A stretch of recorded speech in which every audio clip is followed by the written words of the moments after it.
Hello everybody, I am your host Mancide. This is latest chattycast version 1. With us tonight we also have ejectorpod.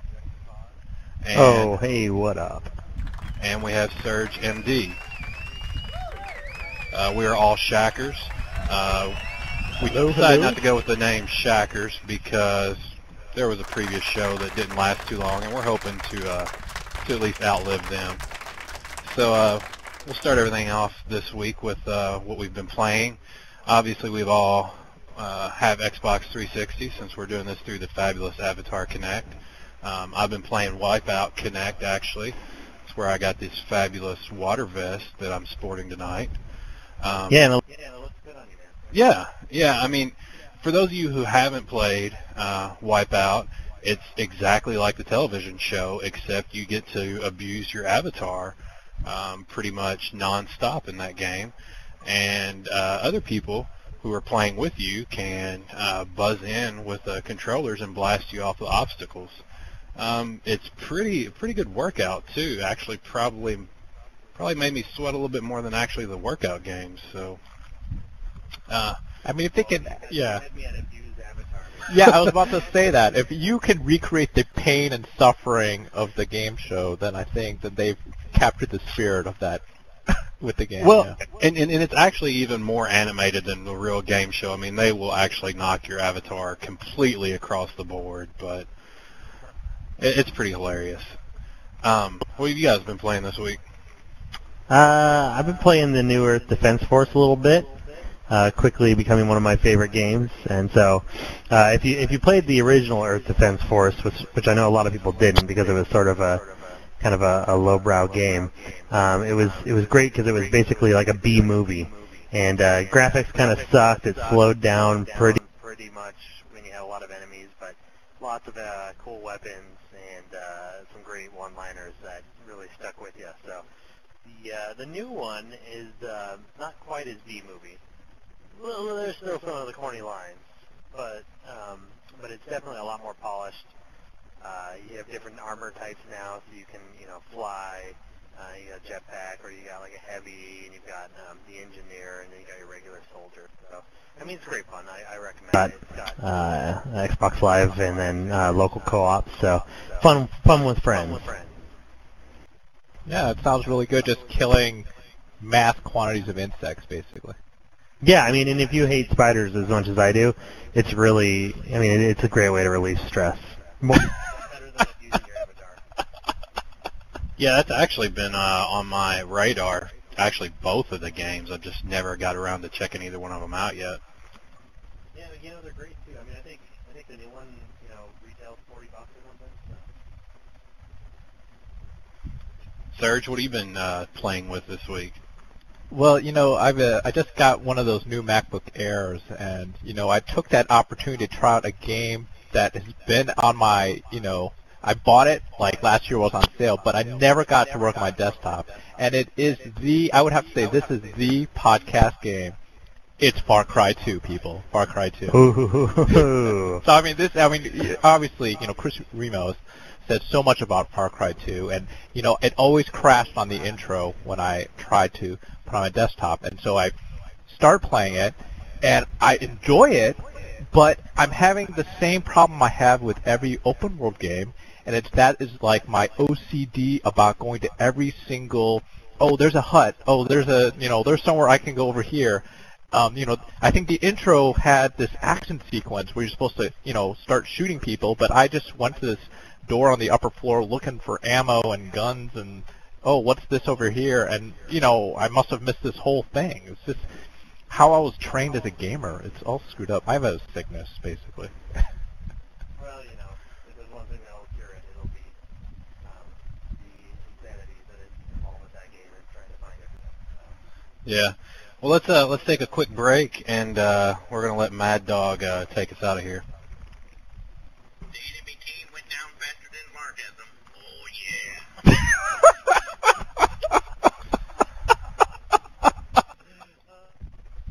All right, and we're back.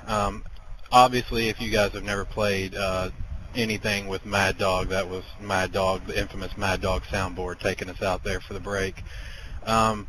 the other things we wanted to talk about is one video that pretty much caught all of our attention this week was the Battlefield 3 trailer. And if that is not one of the better ways to introduce a game, I don't know anything about marketing if that's just wrong.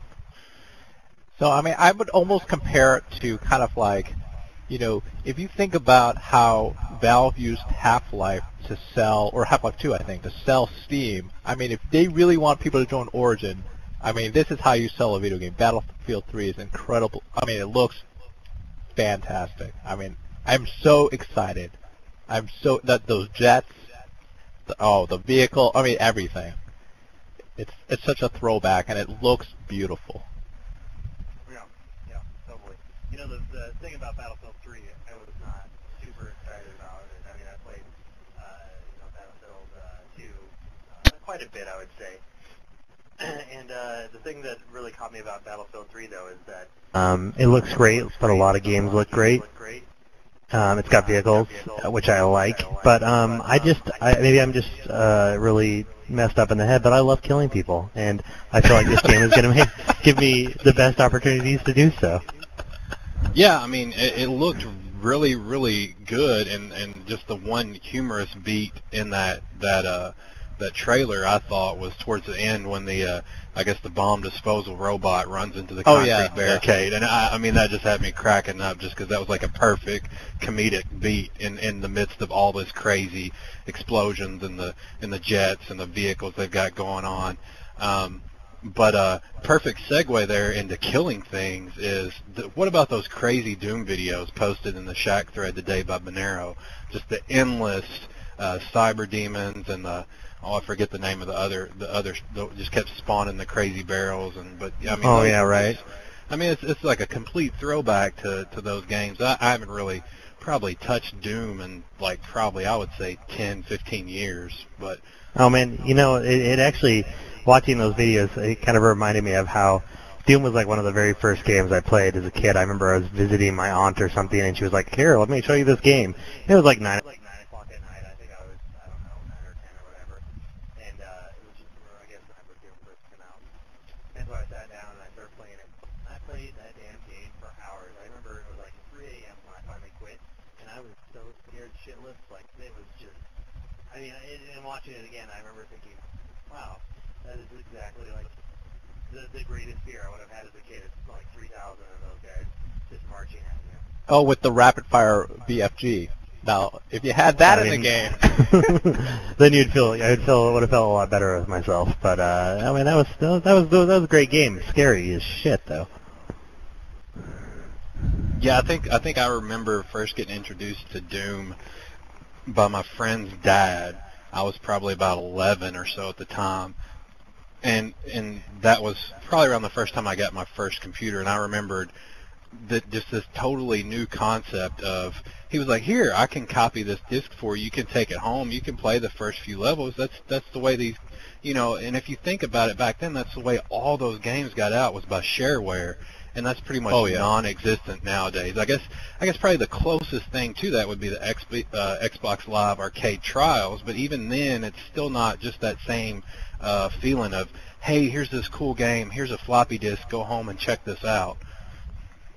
Oh yeah, man. Remember Jazz or whatever that game? oh right? yeah, of course. I played the shareware on that one over and over again. I'm pretty sure that I wore out keys at that one. Cliffy B's masterpiece. I mean, before he got into dudes with way oversized armor. Yeah, exactly. I mean, we're a whole generation of kids who didn't have money to go out to buy this stuff, but you could download all this stuff, and there was a lot of gaming in that first episode of all those games. So I'd play it over and over and over again, and that was the hook, you know. That was the hook. They got you after that. Well, now we're gonna have to be content with the awesome graphics of Battlefield 3. Yeah. I hate to call this segment to a close real quick, but we need to wrap this up to the limitations of Avatar Connect here. And We're gonna do like them French fried potatoes. all right, we had a little technical glitch at the end of the last segment. Mad Dog brought us into this one. I guess the other big news was Sony cut the price of the 160 gigabyte PS3 down $50, and I know that sure makes me not want to buy one. Oh man, I'll tell you that's $50.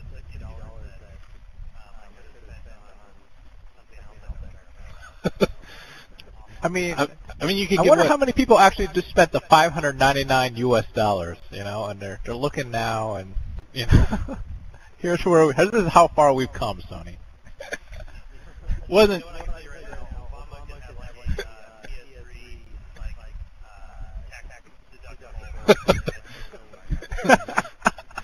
I mean, yeah. I mean, and the $50 break they gave you. I mean, what you can buy? What 2 Blu-rays for that? I mean, that's. Right. I mean, Yeah. No, I mean, look, I mean, I've played the PS3 a little bit, and yeah, it's you know, it's just another console to me. So, I mean, why not stick with what I already have? Honestly. Yeah, and they don't have Avatar Connect. I mean, really, how are you gonna? I mean, what's the system seller there besides? Yeah, I know. They're Drake's going to need to have a Fortune? superior Avatar Connect for a different latest chatty cast or something. I mean, yeah, like we could have the Move cast over there, and we could, you know, have the purple glowing ball and hit each other in the face with it. You know, I mean, that's perfectly, you know, suited for Shackers there. But Yeah, but you need to have the eyebrows and the mouth. How can you do that on the Move, man? This is a good blowjob mouth here. Look. You see, this is what you'd be missing on the PS3, people. okay, I think all of our live accounts are in peril now just because of that. But I know we're totally screwed now. Major Nelson is face palming right now as we speak.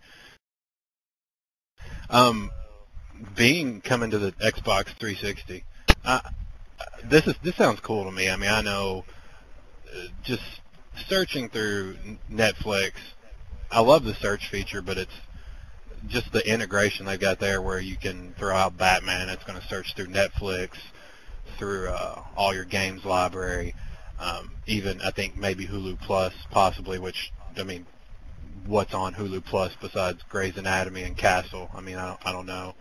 I think Firefly's on there, but really at this point, who hasn't seen Firefly? I know. I mean, I think I've probably seen it, the entire series, like 18 times. I still watch it whenever I see it on TV, but still. But no, I mean, you know what? Being in the Dash, that's fine. I mean, it's not really going to impact my life that much, but I think that, yeah, the search integration will be, no, that'll be kind of cool, I guess. I mean, I feel like if I could check my goddamn Gmail in my Xbox, my life would be complete. So. Well, you know, if they let you check any email, it's going to be Hotmail, and like, you know, everybody's got a Hotmail account, but who actually still uses one? Well, how long have you had your Hotmail account? That is old school, man. That is. Yeah, I mean, I had it before Microsoft ever bought it, and I know that was probably only a 2 or 3 year span there where Microsoft didn't own it.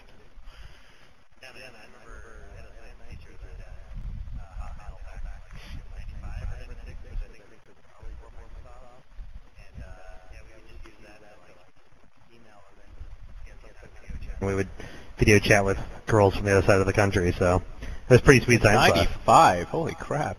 Yeah, it was awesome. Well, you could have started my free camps like, you know, a couple decades. Believe me, if I could have got credit for it, I would have. If he had only had a hot tub time machine, so he could go back and invent that.